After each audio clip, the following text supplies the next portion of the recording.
go with me on this journey in your mind. This really happened to me about 25 years ago. I am bicycling at 10,000 feet through rural villages in northern Pakistan. Rounding every curve, I catch glimpses in the distance of towering snow-capped peaks of three of the world's largest mountain ranges, the Himalayas, the Karakoram Mountains, and the Hindu Kush Mountains. They all just come together in this incredible part of northern Pakistan. And around the next corner, I see a small shop. It's a pharmacy. I get off my bike and I step into the store, and I see wood crates that have been transformed into shelves and a counter. A local man who does not speak English begins pantomiming with his hands and his facial expressions, asking me if I have a gun and if I will give it or sell it to him. The pharmacist behind the counter who speaks English verifies that that is indeed his question. I ask the pharmacist to explain that I don't carry any weapons because I'm an advocate of nonviolence. The pharmacist relays the message, and then he explains to me that this man comes from a tribal area near Afghanistan where there is constant violence due to tribal and religious and family feuds that go back for centuries. The tribesman's 6-year-old son is sitting silently beside him. He has the most beautiful big brown eyes. I shake the boy's hand and I greet him in Arabic, Assalamu alaikum, may peace be with you. And the pharmacist says, no peace for him, I'm afraid. Once his father is killed, he will spend his life avenging his father's death. He speaks these words in a casual way. They evoke the feeling that that's just the way it is around here. If you're going to be here for a while, you better get used to it. It saddened me. It's saddening to think of this little boy and so many others who are being brought up in cultures where revenge and killing or some fanatical view of martyrdom are accepted and in fact expected of their male children. I realized later that this finger gun that the old man was waving at me was more than a desperate man's inquiry. It shot an invisible bullet right to my heart. It killed some ignorance in me about life and the world. It planted a seed of passion to work for peace and understanding.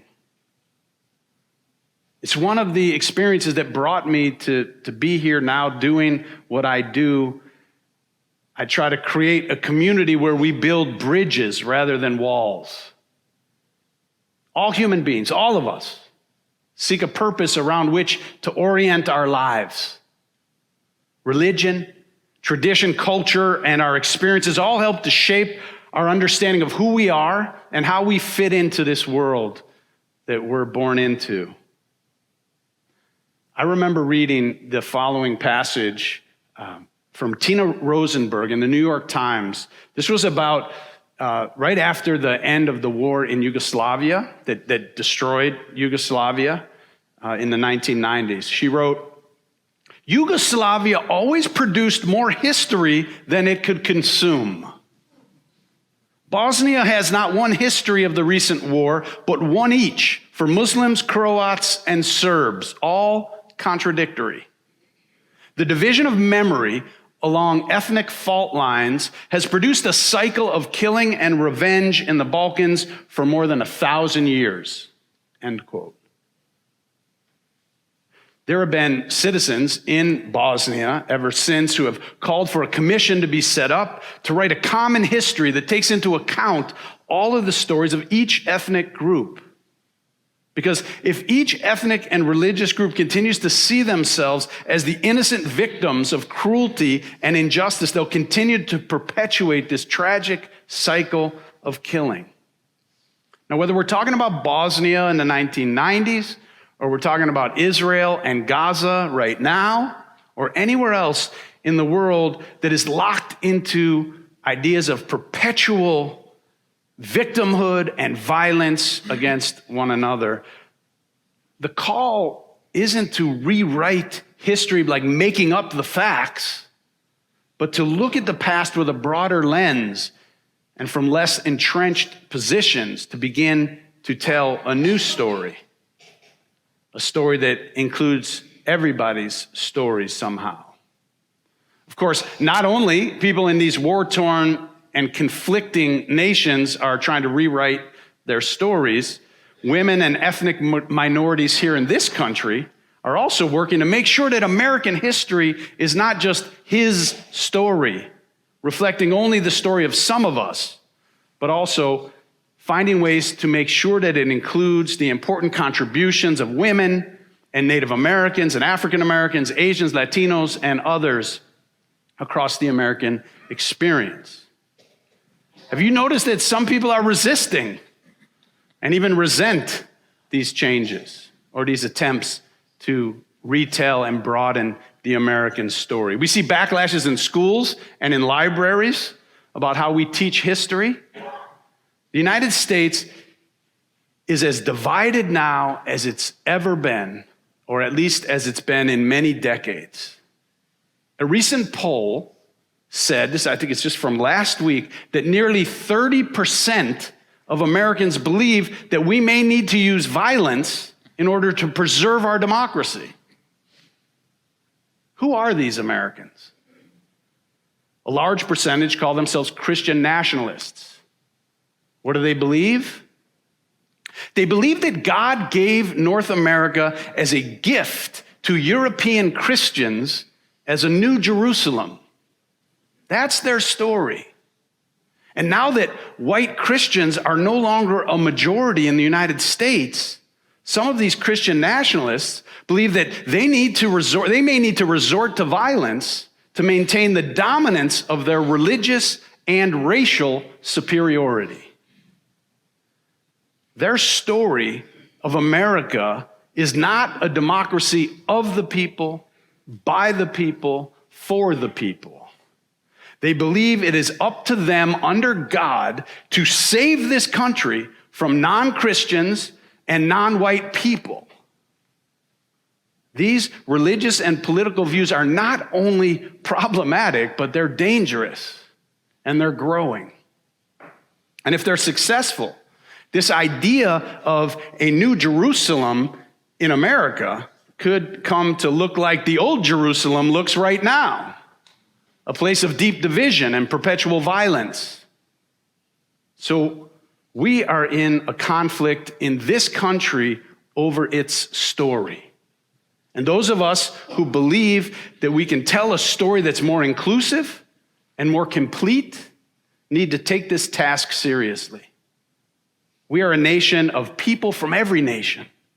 We are a nation of people of every religion. We are a nation based on the premise of liberty and justice for all. A government of the people, by the people, for the people. Which, by the way, is a phrase that was coined by a Unitarian minister, Theodore Parker, in a sermon in a Unitarian church that was later quoted by Abraham Lincoln in the Gettysburg Address, and that's why we all know it today. This retelling of the American story is a challenge because it's not easy to change the way we look at our history because it often means changing the way we see ourselves. We invest a lot in our stories. This morning, of course, we're not going to solve America's problems or certainly the world's problems or Israel's problems. So I want to focus instead on what we can learn from the concept of rewriting histories, particularly our own personal histories. Edward Wimberly, the author of a book called Recalling Our Own Stories, describes many of the stories that we believe about ourselves as myths because so often they don't really correspond with reality. They're stories that we tell ourselves, perceptions. Now, I know someone who grew up thinking that he was dumb.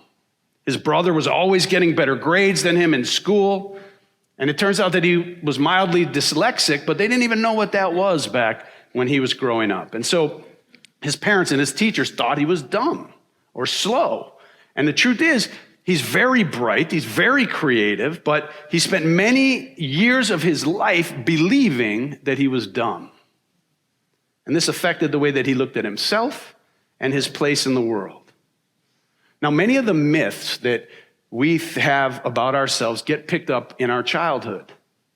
They get created by early memories, by whether we're the first, the last, or the middle, or the only child in our family, by our gender, by the nicknames we picked up, by our relationships with our peers and our siblings, the roles that we play or played in our families, how our parents related to each other, and various stories that we identify with as we grow up.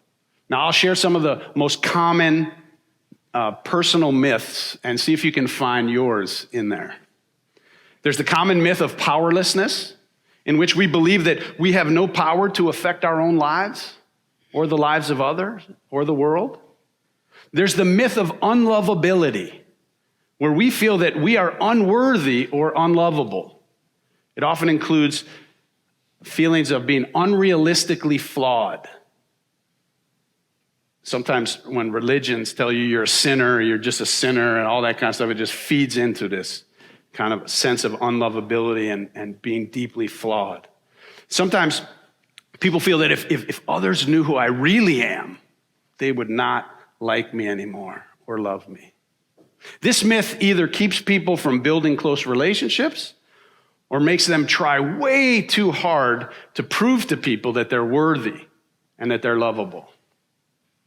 There's also the good person myth that tells us that we must be good and gracious at all times and at all costs. This includes never getting angry or upset with anybody. Just hold it in. It's self-destructive because it can make us feel bad when we do get angry.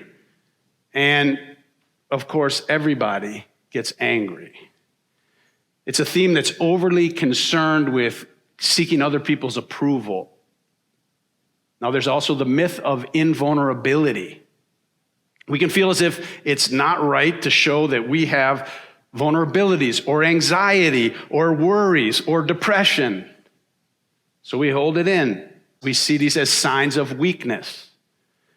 In a highly competitive society like we live in right now, it can be a liability to show our vulnerabilities. But Wimberly reminds us that it's also a liability to not be aware of them and to not know how to express vulnerability appropriately.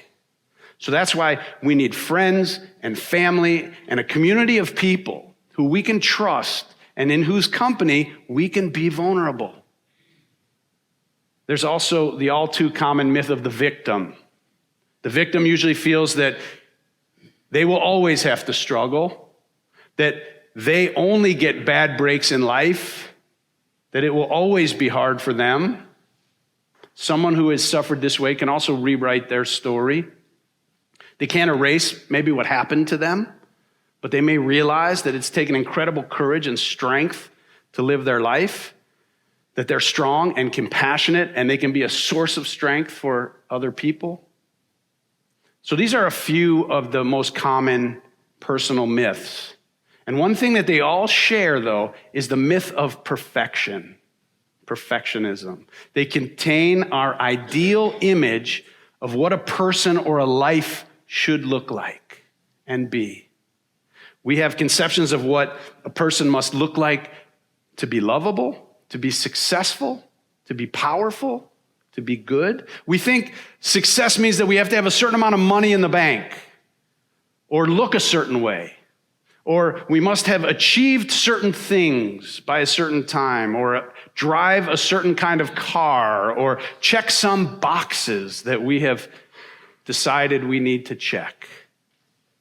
We have myths about the ideal spouse, or the ideal partner, or the ideal child, or the ideal family, what it's supposed to look like, what we imagined it was going to look like. These are images that we picked up in our lives that get in the way of our seeing the true beauty, I would even say the divinity, in the people who are in our lives and even in ourselves. These myths that we have about ourselves and that we have about others are real, and they're powerful in that they shape our lives, they shape our relationships.